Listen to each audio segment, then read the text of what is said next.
السلام علیکم، کیسے ہیں آپ سب لوگ؟ امید ہے کہ آپ سب لوگ خیریت سے ہوں گے۔ امید ہے آپ لوگوں کا دن بے انتہا اچھا گزرا ہوگا۔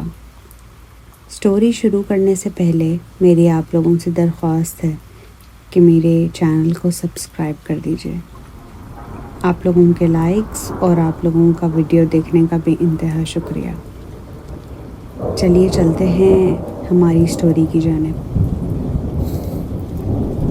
میرا نام جمیل ہے اور میرے دوست کا نام عاطف۔ ہم دونوں بچپن کے دوست ہیں اور ہمیشہ ساتھ سفر کرنے کا خواب دیکھتے تھے۔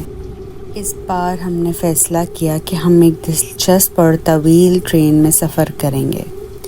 ہمارا منصوبہ تھا کہ کراچی سے لاہور تک کی ٹرین کے ذریعے سفر کریں اور راستے میں مختلف مقامات پر رک کر انجوائے کریں۔ ہماری ٹرین کا وقت رات 11 بجے کا تھا۔ ہم نے پہلے ہی اس میں اپنی سیٹیں بک کر لی تھیں اور ضروری سامان ساتھ لے لیا تھا۔ ٹرین اسٹیشن پر پہنچ کر ہم نے ٹکٹ چیک کرایا اور ٹرین پر انتظار میں پلیٹ فارم پر بیٹھ گئے۔ ٹرین کا آنا تھوڑا لیٹ ہو گیا تھا، مگر جیسے ہی ٹرین آئی ہم نے اپنی سیٹیں سنبھال لیں۔ ٹرین کا سفر شروع ہوا تو ہم دونوں بہت پرجوش تھے۔ ٹرین کی رفتار تیز تھی اور ہم مختلف مناظر دیکھتے ہوئے باتیں کر رہے تھے۔ رات کے وقت ٹرین ایک ویران اسٹیشن پر رکی۔ ہمیں بھوک لگ رہی تھی تو ہم نے سوچا کہ نیچے اتر کر کچھ کھا لیا جائے۔ اسٹیشن پر چند ہی دکانیں تھیں۔ ہم نے ایک چھوٹی سی چائے کی دکان سے چائے لی اور کچھ سموسے لے لیے۔ کھاتے کھاتے ہمیں وقت کا احساس نہیں ہوا اور ٹرین نے وسل دے کر روانہ ہونے کا اشارہ دیا۔ ہم بھاگ کر واپس ٹرین میں چڑھنے کی کوشش کرنے لگے، لیکن افسوس ٹرین ہمارے سامنے سے نکل گئی۔ ہم دونوں ہکا بکا کھڑے رہ گئے۔ اسٹیشن پر صرف چند لوگ تھے اور سب کچھ ویران لگ رہا تھا۔ ہم نے اسٹیشن ماسٹر سے اگلی ٹرین کے بارے میں پوچھا تو انہوں نے بتایا کہ اگلی ٹرین صبح 4 بجے آئے گی۔ ہمارے پاس کوئی اور چارہ نہیں تھا، تو ہم نے فیصلہ کیا کہ اسٹیشن کے ایک کونے میں بیٹھ کر صبح تک انتظار کریں۔ رات کے اندھیرے میں اسٹیشن کا ماحول بہت خوفناک تھا۔ ہم نے ایک بینچ پر بیٹھ کر انتظار کرنا شروع کیا۔ اچانک ہمیں ایک عجیب سی آواز سنائی دی۔ ہم نے ایک دوسرے کی طرف دیکھا اور پوچھا، یہ کیا تھا؟ عاطف نے کہا، شاید کوئی جانور ہوگا۔ لیکن جیسے ہی ہم نے دوبارہ بیٹھنے کی کوشش کی، وہ آواز پھر آئی۔ اس بار آواز زیادہ قریب سے آئی تھی۔ ہمیں لگا کہ کوئی ہمارے آس پاس ہے۔ ہم نے اٹھ کر چاروں طرف دیکھا لیکن کوئی نظر نہیں آیا۔ ہم دوبارہ بینچ پر بیٹھے ہی تھے کہ ہمیں ایک پرانا سا بوسیدہ انسان نظر آیا جو آہستہ آہستہ ہماری طرف آ رہا تھا۔ اس کا چہرہ خوفناک تھا اور اس کی آنکھوں میں ایک عجیب سی چمک تھی۔ اس نے ہم سے کہا، تم یہاں کیا کر رہے ہو؟ یہ جگہ تمہارے لیے محفوظ نہیں ہے۔ ہم دونوں ڈر گئے اور سوچا کہ کہیں یہ کوئی بھوت نہ ہو۔ عاطف نے ہمت کر کے پوچھا، آپ کون ہیں اور ہمیں یہاں سے کیوں جانے کا کہہ رہے ہیں؟ وہ بوسیدہ شخص ہنستا اور بولا، یہ اسٹیشن بھوتوں کا مسکن ہے۔ یہاں رات کو کوئی بھی نہیں رہتا۔ کئی سال پہلے یہاں ایک حادثہ ہوا تھا اور اس حادثے میں کئی لوگ مارے گئے تھے۔ ان کی روحیں ابھی تک یہاں بھٹکتی ہیں۔ یہ سن کے ہمارے رونگٹے کھڑے ہو گئے۔ ہم نے فیصلہ کیا کہ کسی طرح یہاں سے نکل جائیں، لیکن اسٹیشن اتنا ویران تھا کہ ہمیں کوئی راستہ نہیں ملا۔ ہم دوبارہ بینچ پر بیٹھ گئے اور دعائیں مانگنے لگے۔ رات کے اندھیرے میں ہمیں مختلف آوازیں سنائی دینے لگیں۔ کبھی کسی کے چلنے کی آواز، کبھی کسی کے رونے کی آواز اور کبھی چیخنے کی آواز۔ ہم دونوں خوف سے کپ کپانے لگے۔ ہمیں یقین ہو گیا کہ یہ جگہ واقعی بھوتوں کا مسکن ہے۔ ہم نے رات کا باقی حصہ ایک دوسرے کے ساتھ چپک کے بیٹھ کر گزار دیا۔ ہر لمحہ ہمیں یوں لگ رہا تھا کہ کوئی ہمارے قریب آ رہا ہے۔ وقت بہت آہستہ آہستہ گزر رہا تھا اور ہر گزرتے لمحے کے ساتھ ہمارا خوف بڑھتا جا رہا تھا۔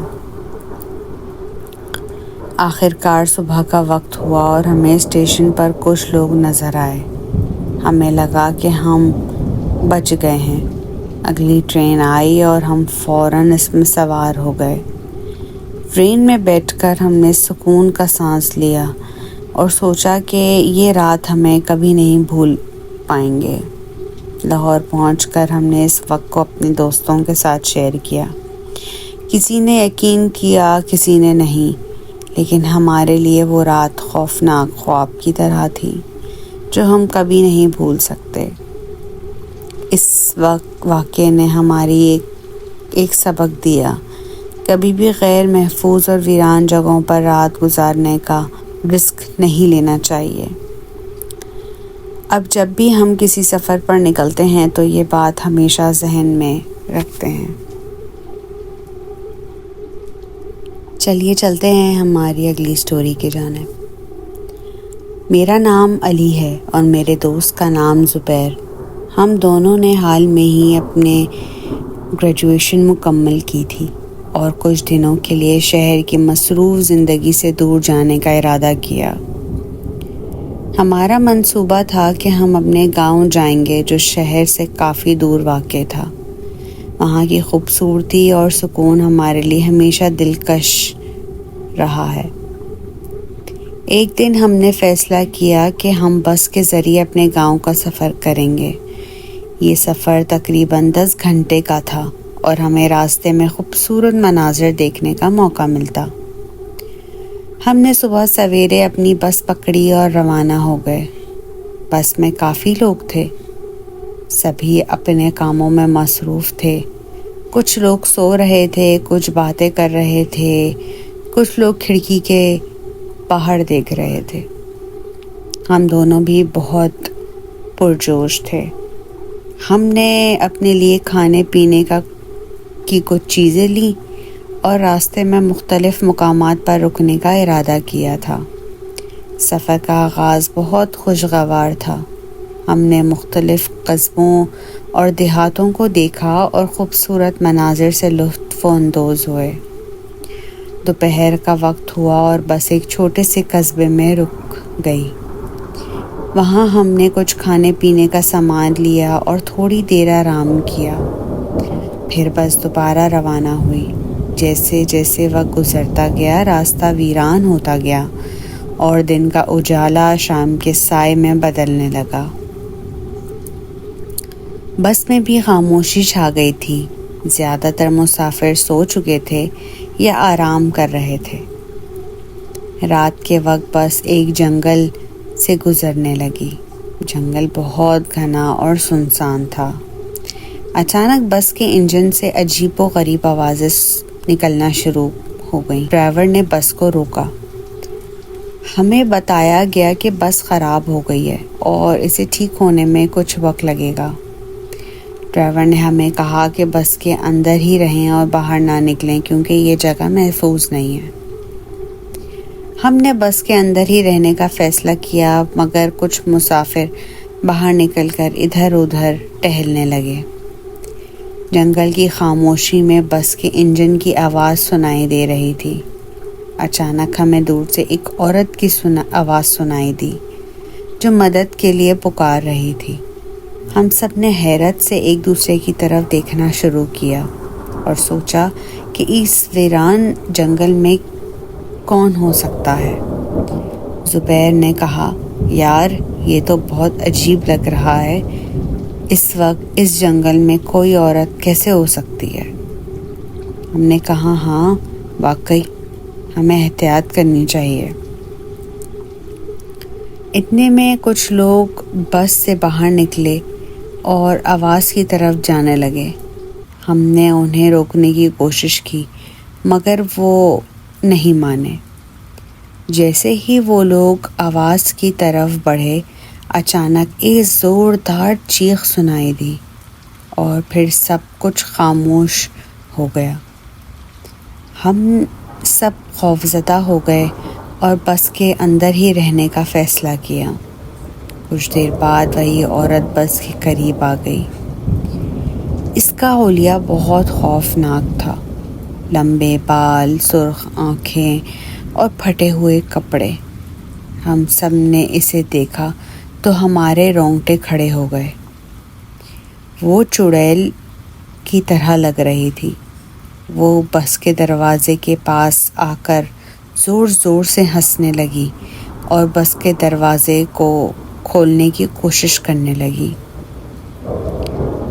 ڈرائیور نے فوراً دروازہ بند کر دیا اور ہمیں کہا کہ کوئی بھی دروازے کے قریب نہ جائے۔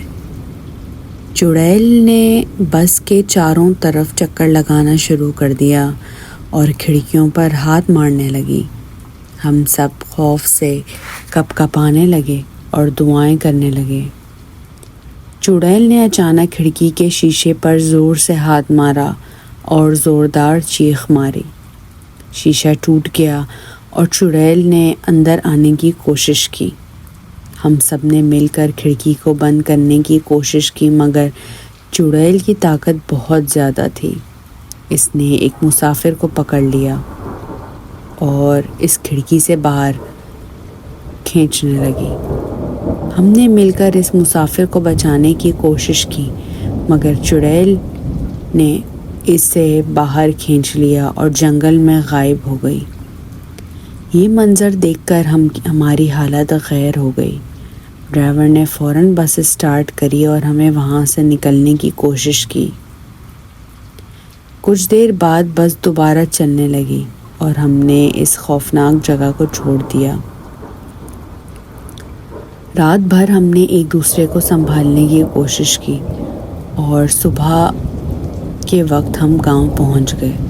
ہم نے گاؤں کے لوگوں کو اس واقعے کے بارے میں بتایا تو انہوں نے کہا کہ وہ جنگل بھوتوں اور چڑیلوں کا مسکن ہے اور وہاں جانے سے ہمیشہ بچنا چاہیے۔ یہ واقعہ ہماری زندگی کا ایک خوفناک تجربہ تھا جو ہم کبھی نہیں بھول سکتے۔ اس نے ہمیں سکھایا کہ کبھی بھی ایسی ویران جگہوں پر رکنے کا رسک نہیں لینا چاہیے، خاص طور پر جب وہاں کے بارے میں خوفناک کہانیاں مشہور ہوں۔ امید ہے آپ لوگوں کو میری یہ 2 سفر والی کہانیاں پسند آئی ہوں گی۔ آپ لوگ چاہیں تو مجھے اپنی سٹوریز میرے ای میل ایڈریس پر شیئر کر سکتے ہیں، چاہے لکھ کر بھیجیں، چاہے وائس ریکارڈ کر کر بھیجیں، جیسا آپ لوگوں کو مناسب لگے ویسا کر سکتے ہیں۔ ملتے ہیں اگلی نئی ایکسائٹنگ سٹوری کے ساتھ۔ اپنا بہت سارا خیال رکھیے گا۔ اللہ حافظ۔